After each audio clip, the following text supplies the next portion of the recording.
Hello, I'm Dr. Marianne Teitelbaum, and today we're going to talk about uterine fibroids. Now, uterine fibroids are non-cancerous growths of the uterus that often appear during the childbearing years. They're not associated with an increased uterine cancer risk, and they almost never turn into cancer. They can range in size from barely perceptible to the human eye to very large masses that can distort and enlarge the uterus. And many women do have uterine fibroids sometimes during their lives, but luckily they don't actually cause symptoms. However, in some women, they might cause heavy menstrual bleeding, menstrual periods lasting longer than a week, pelvic pain or pressure, frequent urination, difficulty emptying the bladder, constipation, and back or leg pains. So many women do seek out Ayurvedic care for their fibroids. And as with all the health problems that we treat, we must first get to the root of the problem. And as usual, the root causes are usually more than one, and they're different in each patient. But I'll attempt to show you how we address the problem. First, I always teach our patients how to think about their health problem using perspective on their condition, always leading them back to the root cause. Here's an example of how I do this, using fibroids as a good example. First, we have to learn how to retrace our steps backwards, as I tell the patient. For example, we first want to see what's causing the fibroid. Well, we know that it comes from an imbalance where the estrogen is high and the progesterone is low. So what would cause that to happen? Well, the gallbladder. And yes, this is how it usually goes, that the root of the problem is usually far removed from where the symptoms are occurring. The way it works is that the liver breaks down the estrogen every day and dumps it into the bile, to be then dumped into the bowel for removal from the body through the bowel movement. Our bodies are smart to get rid of estrogen every day because while estrogen may cause growth, like growth of the breasts and hips in puberty, we don't want too much estrogen hanging around causing too much growth, like a fibroid tumor. So now that we know it's coming from the gallbladder, we have to next think of all the reasons why the bile is not flowing out of the gallbladder the way it should. It should be a liquid, but sometimes it becomes thick, like a sludge. And when it becomes sludge-like, kind of like a toothpaste, it can't flow out of the gallbladder too well. Then the estrogen that's just sitting and stagnating in the bile reabsorbs back into the bloodstream, resulting in a situation of high estrogen, low progesterone. So then next we have to think of all the things that might have caused the bile to become thick. It could be if the person is drinking ice-cold beverages or eating ice-cold foods like ice cream or frozen yogurt.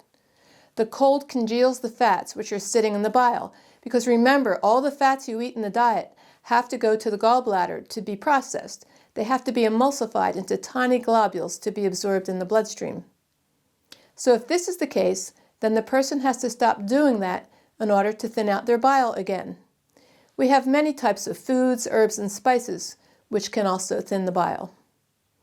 Some people have bile sludge because their thyroid gland is weak. In fact, I wrote a whole chapter about this in my book called Healing the Thyroid with Ayurveda. So then one needs to see what's weakening the thyroid gland.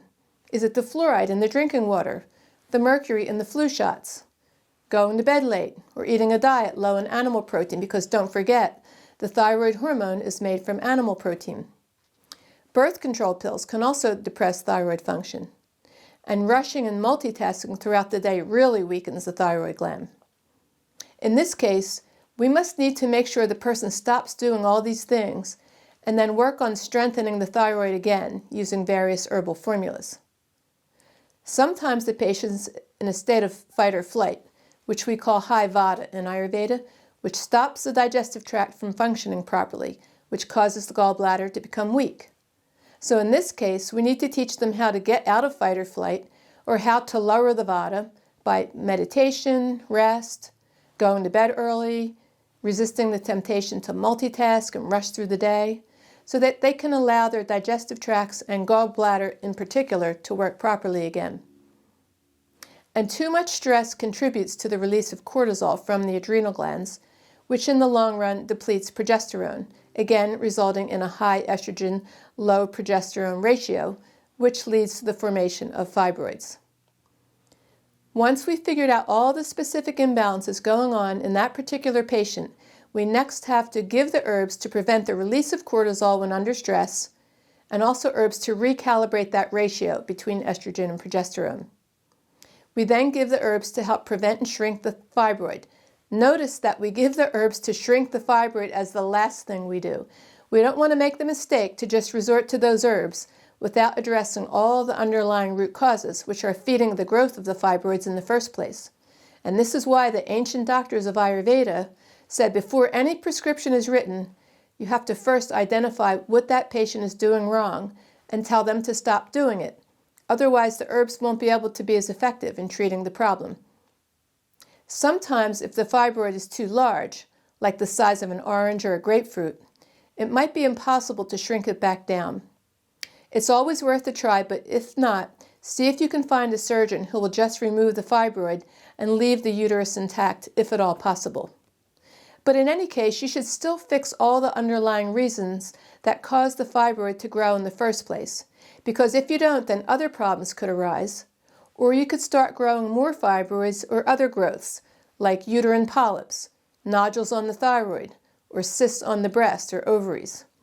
All of these are basically caused from the same underlying problems that we just discussed. I see many women having their fibroids removed, yet no attempt was made to get to the root cause of the problem. And one more thing, you must avoid unfermented soy like tofu, edamame, and soy milk, as well as fennel seeds, whether used in a tea or just chewed after meals, because they're both highly estrogenic and will feed the fibroid. I've seen many women through the years who did not know this, and they were eating lots of tofu and drinking fennel tea every day, unaware that they were making their fibroid grow larger and larger each week. So I hope this information helps you in your efforts to prevent and shrink fibroid tumors. Thank you.